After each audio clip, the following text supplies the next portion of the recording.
As developments continue in the West Philippine Sea, Philippine officials are keeping their eyes on the prize, upholding the country's sovereign rights under international law while strengthening national defense and transparency efforts. From unity at home to vigilance at sea, the government says it is standing firm and leaving nothing to chance in protecting the nation's interests. Our Patrick De Jesus tells us more.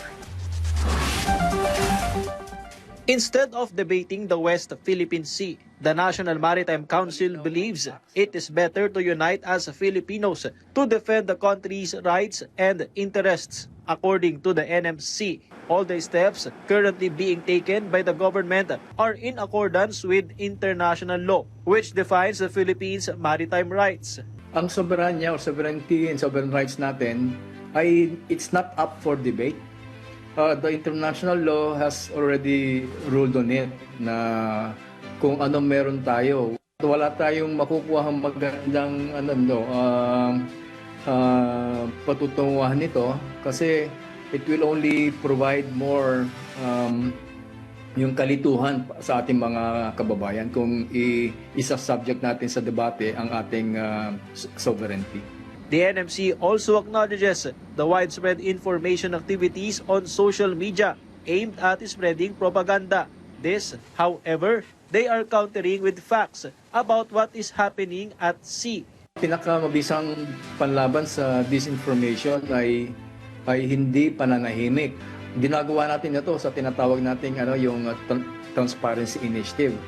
Kaya kapag malinaw ang facts na sinasabi natin, hindi basta-basta uubra ang mga propaganda o mga kasinungalingan na narinig natin sa ibang mga sources. The NMC also supports the idea that appointed or elected government officials should visit the West Philippine Sea.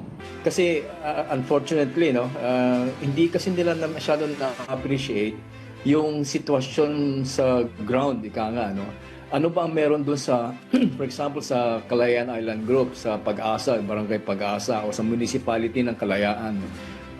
Teritoryo natin yon, meron mga tao doon. It is a local government unit.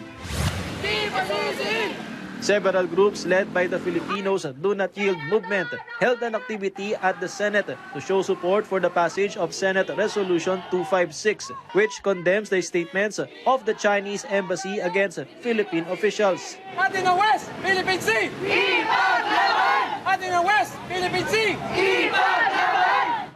They also criticized the senators who opposed the resolution and, according to them, appear to be defending China's narrative. They also protested the continued harassment faced by the Philippines in the West Philippine Sea. Based on the Philippine Navy's monitoring, during the first week of February, 14 China Coast Guard and PLA Navy ships were sighted in the West Philippine Sea, lower compared to more than 40 recorded in the last week of January. Meanwhile, 2 years into the implementation of the Comprehensive Archipelagic Defense Concept or CADC, the Armed Forces of the Philippines says improvements are ongoing to ensure protection against all security threats to the country. It is still a long way to go, but we have laid down the foundations for that. And I would like to say that the Armed Forces is on the right track when it comes to preparing our capability for external defense. Part of the CADC is also to look at how to protect the organization from within, and I'm referring to foreign malign influence and intervention.